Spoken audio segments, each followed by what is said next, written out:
The head priestess of Septimont, Iuno, is finally here in the second half of version 2.6 with one of the most flexible and awe-inspiring kits in gacha gaming, with the buffing, damage, and healing required to fill a long-awaited hole in the roster of many teams. She's got a kit that's incredibly simple to pick up and play, making her a fantastic choice for newer players, and a great choice for veterans. As an arrow, liberation damage-focused character that synergizes with units that deal heavy attack damage, characters like Augusta, Zani, Phoebe, and Jiyan can get a ton of mileage out of her kit, while still retaining the potential to perform as a main DPS. With that, welcome to our full-scope, comprehensive guide to Iuno, the newest addition to Wuthering Waves, and I'm here to break down everything when it comes to how she works, what her best equipment will be, and the steps you need to take across her team building and rotations to make the most out of her insane damage and absurd buffing potential. As always, if you're enjoying this content, please hit that like and subscribe button. Iuno, with her baseline kit, focuses on the activation of the lunar cycle to generate her Forte circuit and then switch forms to consume it and deal a massive amount of damage while also gradually healing the team. Her Forte circuit, naturally, is where we'll begin. Iuno has two unique states across her lunar cycle. The half-moon state, where she wields her chakram as a melee weapon, allows her to generate sentience every time she uses an attack. This resource has a cap of 100. Her basic attacks in this state are a simple 3-hit attack chain. Her air attack is a simple plunge, and her dodge counter advances her attack chain to the 3rd hit. However, these attacks won't generate sentience unless Iuno has activated the lunar cycle. The first method of activating the cycle is with her resonance skill,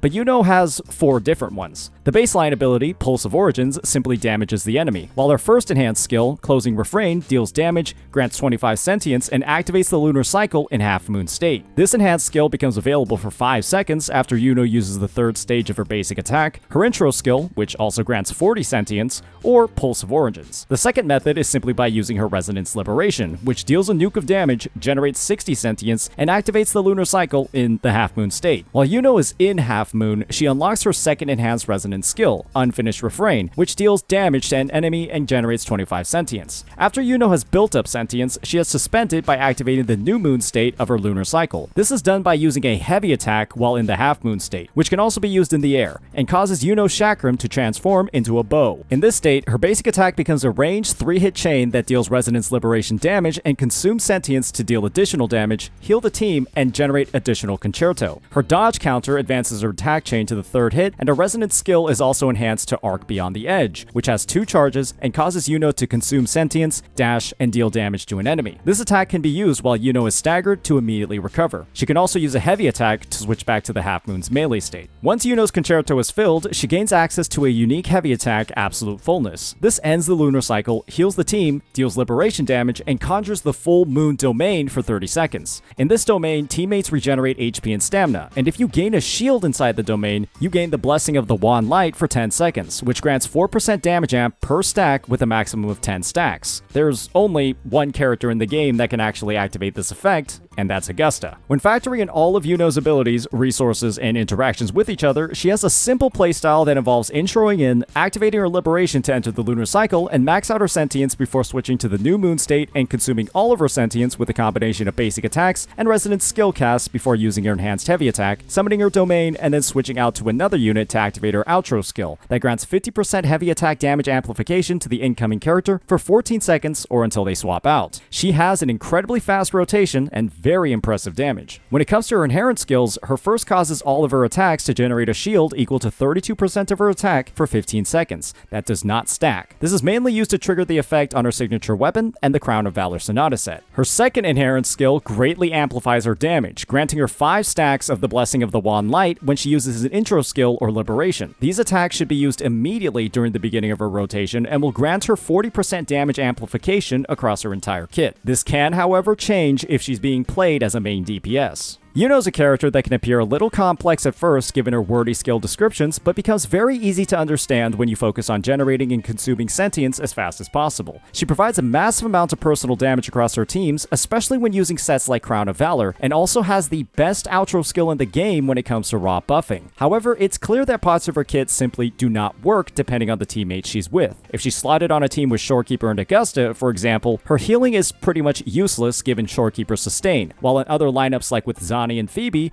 her healing is incredibly valuable, but her Blessing of Wand Light's 40% damage amp will not work at all. Her raw buffing ability, combined with her built-in healing, makes her one of the most flexible slot-ins in the game and gives her a lot of use cases across the roster. The only catch is, well, you need the characters that can actually use her. When it comes to actually building Iuno, starting off with her skill priority, you'll want to max out her Forte circuit as it's a majority of her damage, and then her Liberation. Her skill and normal attacks, on the other hand, are really only used when she's played as a main DPS, so they'll be second priority. Her intro skill, on the other hand, isn't a good use of limited resources like weekly boss mats, so keep its level at 6 if you're trying to conserve resources. Now, let's talk about Iuno's weapons, and it's clear she has fantastic options based off your previous weapon pulls and battle pass purchases. Here's what the calculations are looking like using Abyss Surges, the standard 5-star as the baseline. Credits to Pridewin. Let's explain these results, starting off with her signature, Moongazer's Sigil. This weapon provides lowered base attack, a massive crit rate main stat, an attack bonus, and a split weapon effect that gives a minor boost to liberation damage, but a stacking defense ignore for liberation damage every time the user generates a shield. And Iuno makes a lot of shields with her kit. This weapon is tailor-made for Iuno and greatly boosts her damage potential, especially as a main DPS. The next best option is Zhang Liao's signature, Verity's Handle. This weapon provides a more standard base attack and crit rate, a 12% attribute damage bonus, and a huge resonance liberation damage bonus after one is used that has its duration refreshed every single time the user uses a resonance skill. This weapon actually provides more liberation damage than Iuno's signature, but lacks its defense reducing effect, making it a fantastic option that greatly diminishes the value of Iuno's signature if you have it. Other 5-star weapons like Blazing Justice and Tragic Comedy can be used as raw stat sticks due to their base attack and attack boost, but Iuno has very little benefit from their weapon effects aside from Zani's signature's built-in defense ignore. They'll be the next best options. The last 5-star option is Abyss Surges, the standard weapon, and unfortunately this weapon isn't great due to its base stats and lack of weapon effect that boosts Iuno's damage. She can, however, use the ER to make her echo builds a little bit more flexible. When it comes to 4-star options, however, Iuno has a few that shine. Unfortunately, they're mostly paid options from the Battle Pass. Her best in slot 4-star is part of the new Hunter's Growl BP weapon series and grants a big boost to attack and liberation damage whenever a liberation is used. Unfortunately, it has relatively poor base attack compared to other 5-star options. Her next best choice, Stodard, also grants a massive liberation damage bonus, but when a skill is used. Iuno has to alternate her rotation as a sub DPS to cast a skill first before her liberation to fully utilize its effect, but it isn't too much of a problem. Her third best 4-star is the Resonator Craftable, but in all honesty, it would make a lot more sense to simply pull the standard 5-star weapon if you're thinking about this as an option,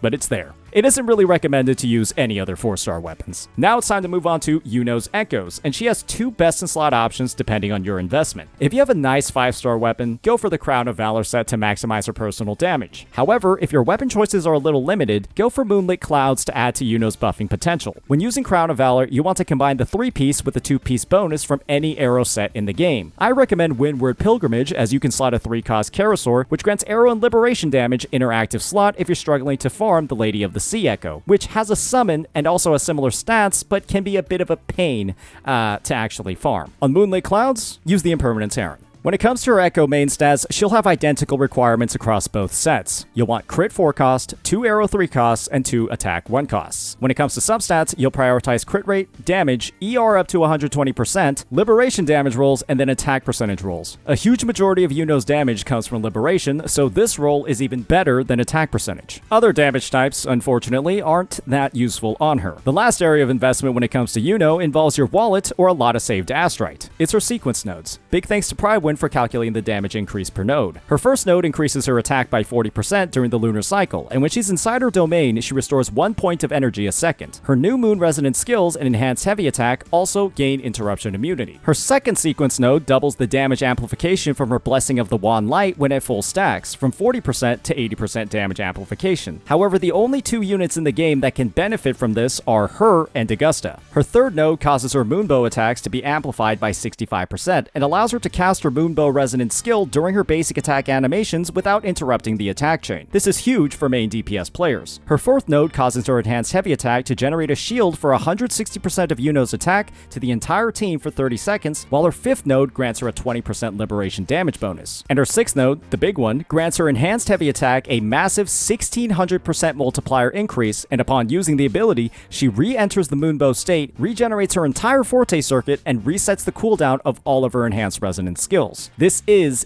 the main DPS sequence node. Now that we covered Iuno's build, let's get into some of her teams and optimal rotations. And thankfully, she has quite a few teams available to her on release for both her sub DPS and hypercarry playstyles. Her best partners will be units like Augusta, Jiyan, and Phoebe as a sub DPS, and Ciaccona, Jiyan, and Arrow Rover as a main DPS. Iuno's best overall team on release will feature Augusta as the DPS, Iuno as the buffer, and Shorekeeper or Verena as the support. To start off this rotation, you'll quickly fill up Shorekeeper's concerto using a combination of basic attacks, resonant skills, and heavy attacks. If you're interested in the specifics for this Shorekeeper rotation, feel free to visit my rotation guide linked in the description. Once your concerto is 3/4 filled, use Shorekeeper's Liberation and then outro skill to Iuno. Iuno will then immediately cast her Resonance Liberation, heavy attack to switch to the Moonbow state, and then fire off 3 basic attacks. She'll then cast 2 resonance skills and then activate her enhanced heavy attack before swapping to Augusta. When Augusta intros in, she'll heavy attack, resonance skill, heavy attack again, and then use her first liberation before using 3 enhanced resonance skill casts, and then her second liberation. Afterwards, you'll echo skill and then swap back to Shorekeeper. If you're using the Impermanent Terran, make sure that you intro skill in and then cancel the animation of the ability so that it doesn't interrupt the rest of your rotation. This team can also be played with Verena, but the rest of the rotation will remain the same, so feel free to consult my rotation guide for specifics on Verena. Another team that Iuno performed spectacularly on is with Jiyan as the main DPS, Ciaccona as the arrow buffer, and Iuno as the healer and outro amplifier. In this team, you'll start off the rotation with Ciaccona and repeatedly use her air attacks to generate her Forte circuit as fast as possible, and make sure to cancel her attack animation with skills or dodges to speed up the attacks. Once her Forte is filled, use her enhanced heavy attack and then cast her Liberation before intro skilling to Iuno. You'll then perform the same exact rotation we just covered in the Augusta team and outro skill to Jiyan. Jiyan will then summon his Echo and cast his Liberation, using a combination of attacks and skill casts during the duration of his Liberation. If you want to optimize his damage, make sure you're canceling his Liberation attacks around 3/4 of the way through to fit in as many attacks as possible during its duration. You'll then outro skill back to Ciaccona and start back from the beginning. This team, with Ciaccona on Gust of Welkin and potentially her signature, is one of the strongest arrow teams in the game. A third team where Iuno shines is with Zani as the main DPS, Phoebe as the Frazzle amplifier, and Iuno as the healer and heavy attack amplifier. In this team, you'll open up with Phoebe's held resonant skill to activate Confession mode, a resonant skill, and then repeated basic attack chains followed up with a heavy attack until her Forte circuit is consumed. Then you'll cast her Liberation and then outro skill to Iuno. Iuno will then perform the same exact rotation listed prior, ending with an outro skill to Zani, who will then fill up her Forte circuit with basic attacks, use her enhanced resonance skill, and then cast her Liberation and consume all of her blaze with a combination of basic attacks and resonance skill casts before ending with her second Liberation and outro skill back to Phoebe. This team has a very comparable performance to lineups featuring Spectral Rover or Shorekeeper instead of Iuno, but with Rover as a necessity in the Arrow team and Shorekeeper's high popularity, being able to free up those units by substituting in Iuno for no performance loss can be a great benefit for your roster. The final team we'll cover is with Iuno as the main DPS, Ciaccona as the overall buffer, and Arrow Rover as the support. You'll play this team almost identically to Cartithia's team, making sure Arrow Rover is on the Rejuvenating Glow set. You'll begin by swapping to Arrow Rover, using their attack, and then their skill followed by 2 air attacks and a plunge. You'll then attack again, use your skill, 2 more air attacks, plunge, and then use Rover's Liberation before activating their enhanced resonance skill and outroing to Ciaccona. Ciaccona will then intro in, finish her basic attack chain, and then air attack to generate her third Forte charge before using her resonance skill and enhanced heavy attack, followed by her Liberation. You'll then outro skill to Iuno. Iuno will then intro in, use her first enhanced skill to enter the lunar cycle, heavy attack, and then fire off 3 Moonbow attacks followed by a resonance skill. You'll then resonance skill again, cancel the animation with her Liberation, followed by 3 more Moonbow attacks, and then another resonance skill, and 3 more Moonbow attacks before outro skilling back to Rover. You can take this main DPS rotation and use it with a combination of other supports and buffers like Shorekeeper, Jiyan, or Yinlin, so feel free to experiment. Since we covered Iuno's team rotations, it's time to talk about hers, and she has 3 separate rotations based on what you need her to do. If she's a sub DPS or healer, you'll simply intro skill in, cast her Liberation, and then fire off 3 Moonbow attacks before casting both her resonance skills, and then her enhanced heavy attack before outro skilling to another teammate. If you don't need her healing, you can simply outro skill right after her second resonance skill cast and skip her domain entirely and speed up her rotation that way. If you're playing Iuno as a main DPS, you'll extend her rotation by intro skilling in and then use her first enhanced resonance skill to enter the lunar cycle. You'll then heavy attack to enter the Moonbow state and then fire off 3 basic attacks and a resonance skill. You'll then use your second skill and cancel its animation with her Liberation. Afterwards, you'll fire off 3 more Moonbow attacks, use another skill, and 3 more Moonbow attacks before swapping to another unit. As you can see, there are a lot of different ways to pilot her just across her rotations, and she has plenty of opportunities to quick swap across her animations to maximize the team's DPS. However, this is an early guide, so know that there will be plenty of ways to optimize Iuno's rotation further, so be on the lookout for more follow-up content if you're interested in new tech. At the end of the day, Iuno is one of the strongest DPS hybrids released in Wuthering Waves that has an incredibly simple, easy to pick up playstyle for beginners that also synergizes with one of the best beginner units in the game, Augusta. Many viewed her exclusive 40% damage amp with Augusta as a huge weakness of Iuno's kit, but in practice, her flexibility in multi-rolled kit allows her to shine in many more teams than just with her best-in-slot partner. However, it's important to keep in mind that the role she plays on most teams can easily be replicated with a 4-star unit, Mortifi, and if you're exclusively using her just for her buffing and not for her healing or her main DPS potential, she's a very low value pull. However, if you have the teams where Iuno's multi-rolled kit can shine, her value grows exponentially, making her a valuable pickup for veteran accounts while ironically having one of the easiest playstyles in the game. Iuno has a lot to bring to the table, but those benefits can't be realized unless you have the units that can benefit from her combination of heavy attack amp, healing, and of course, fantastic damage potential. Her main DPS potential, especially with dupes, is nothing to scoff at, however, and if you're willing to take the time and investment to try out this part of her kit, you won't be disappointed. Is Iuno a must pull? Probably not, but chances are you won't regret pulling her. As always, if you enjoyed this content, please hit that like and subscribe button. Peace out.